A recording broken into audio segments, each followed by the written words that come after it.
রাস্তা কিন্তু ব্লক করার অধিকার কারোই নেই। যেহেতু তার যদি কোনো দাবি দেওয়া থাকে তারা প্রপার চ্যানেলে জানাবে, কিন্তু রাস্তা ব্লক করে জনগণকে ভোগান্তি করা এটা কিন্তু কোনো অবস্থায় আমার মনে গ্রহণযোগ্য না। ফরিদপুরে মনে হয় 2টা ইউনিয়ন আগের যে সংসদীয় আসনে ছিল ওইটা থেকে মনে হয় আরেকটা সংসদীয় আসনে দিয়ে দিয়েছে। এটা আমাদের সাথে এটা কোনো সম্পর্ক নাই। এটা হলো ইলেকশন কমিশন এটা তারা করছে, এবং এটা তারা পরে আবার তাদের শুনছে, যুক্তিতর্ক দেওয়ার পরও তারা সবাই বসে এটা নির্ধারণ করছে। এখন এই নির্ধারণটা নিয়ে ওই এলাকার লোকজনের ভিতরে একটাই, হ্যাঁ, তাদের যদি কোনো রকমের ক্ষোভ থাকে এটা তারা প্রপার চ্যানেলে জানাবে, কিন্তু এটার জন্য এই জনগণকে ইসের ভিতরে নিয়ে আসা এটা কিন্তু কোনো অবস্থায় যুক্তিযোগ্য না। এগুলো জনগণের কিন্তু ভোগান্তি হচ্ছে। এই 2টা ইউনিয়নে কতজন লোক আর কতজন ভোটার আর প্রায় লাখ লাখ লোকের কিন্তু আপনি জিম্মি করে রাখছেন। এটা কিন্তু কোনো অবস্থায় বরদাস্ত করা হবে না। আমরা হয়তো এই আজকেই বিকালের মধ্যে যদি এটা তারা সমাধান না করে আমরা আইন প্রয়োগের মাধ্যমে এটা করে দেব। এটা ক্ষেত্রে আমার মনে হয় আপনাদেরও সবাই সাহায্য সহযোগিতা লাগবে। আপনারাও মনে হয় চান যে এটা আইন প্রয়োগের মাধ্যমে তো রাস্তাটা ক্লিয়ার করে দেওয়ার জন্য। রাস্তা কিন্তু ব্লক করার অধিকার কারোই নেই। যেহেতু তার যদি কোনো দাবি দেওয়া থাকে তারা প্রপার চ্যানেলে জানাবে, কিন্তু রাস্তা ব্লক করে জনগণকে ভোগান্তি করা এটা কিন্তু কোনো অবস্থায় আমার মনে গ্রহণযোগ্য না। এটা ক্ষেত্রে আপনারা কি বলেন?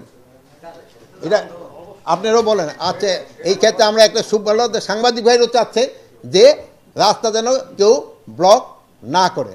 এবং এখানে আমার ওই বোনও দেখলাম খুব রাজি, উনিও যেহেতু মাথায় সবাই এইটার ক্ষেত্রে রাজি। আচ্ছা, এটা সবার ক্ষেত্রে প্রয়োগ করা উচিত। এই সাংবাদিক ভাই আরও একটা ভালো কথা বলেছে, কাউকে ছাড় দেওয়া উচিত না, রাস্তা ব্লক করলে কাউকে ছাড় দেওয়া উচিত না। আচ্ছা, এখন নেক্সট পয়েন্টটা যাই। নেক্সট পয়েন্টটা হলো পূজা। আপনারা জানেন যে পূজা একেবারে ঘনে আসছে। এই জন্য পূজার ক্ষেত্রে আমাদের যত ধরনের প্রস্তুতি আমাদের নিতে হবে। এটা একটা পূজার একটা ধর্মীয় অনুষ্ঠান, এবং এটার পবিত্রতা রক্ষা করা কিন্তু আমাদের সবাই দায়িত্ব। কে কোন ধর্মের আমরা তা করব না, এটা সবাই আমাদের দায়িত্ব। তারা যেন ভালোভাবে পূজাটা করতে পারে, এই জন্য আপনাদের সবাই সাহায্য এবং সহযোগিতা দরকার। এবং পূজার ক্ষেত্রে কোনো ধরনের কোনো অসুবিধা যেন না হয়, এই জন্য আমাদের যা করার আমরা সবই করব, এবং পূজাটা যেন নির্বিঘ্নে এবং ধর্মীয় রীতিনীতি মেনে যেন করতে পারে, এই জন্য আমরা সব ব্যবস্থা করে দেব। এবং এটার যেন পবিত্রতাটা রক্ষা হয়, এই জন্য আমরা সব ব্যবস্থা করব। আর এই জন্য ধরেন যে অনেক জায়গায় একটু সমস্যা আছে, বুঝে কমিটির ভিতরে নিজেদের ভিতরে একটা কোন্দল রয়ে গেছে। আমরা অনুরোধ করব তারা নিজেদের কোন্দলটা মিটাইয়ে পূজাটা যেন ভালোভাবে সম্পন্ন হয়, এই জন্য আপনারা লোকজনকে বলবেন এবং আমরাও বলবো, এবং আমরা আশা করি যে পূজাটা খুব ভালোভাবে এবং নির্বিঘ্নে এবং উৎসবমুখর পরিবেশে এবং ধর্মীয় ভাব এবং গাম্ভীর্য বজায় রেখে হয়ে যাবে। আর তার একটা হলো আর একটা পয়েন্ট ছিল যে কারাতে অনেক সমস্যা আছে, এটার সংস্কারেরও দরকার, এবং এইটা নিয়ে অনেক আলোচনা। কারার একটু বাজেটের ক্ষেত্রে সমস্যা, এবং অনেক কারা যারা আছে বন্দি আছে, অনেক বয়স হয়ে গেছে, তারা ধরেন বিভিন্ন রোগ মানে আক্রান্ত, এবং তাদের ঔষধের ব্যাপারে একটা বাজেটেরও বেশি দরকার হয়।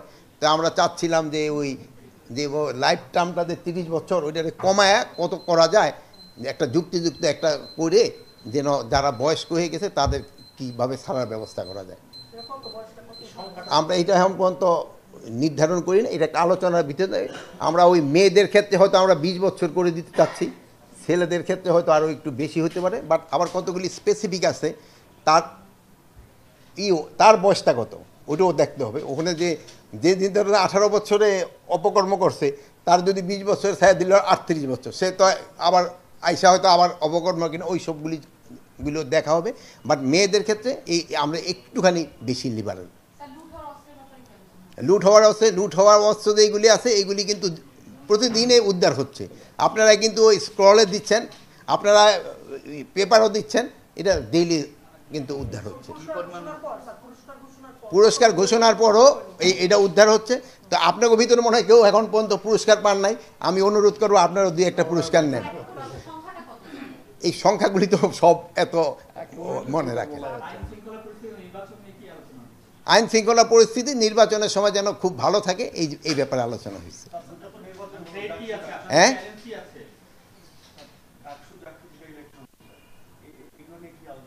এগুলোর মধ্যে আমাদের আইন শৃঙ্খলা বাহিনীর যে যতটুকু দায়িত্ব ছিল আমরা মনে হয় এটা শতভাগ সম্পন্ন করতে পেরেছি।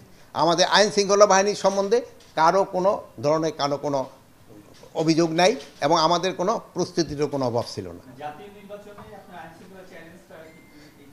এই জাতীয় নির্বাচন তো আরও অনেক পরে, এটার জন্য তো আপনারা জানেন আমরা ট্রেনিং সব শুরু করে দিতে আমাদের প্রস্তুতি শুরু হয়ে গেছে। আপনারা ভালো থাকেন, আল্লাহ হাফেজ।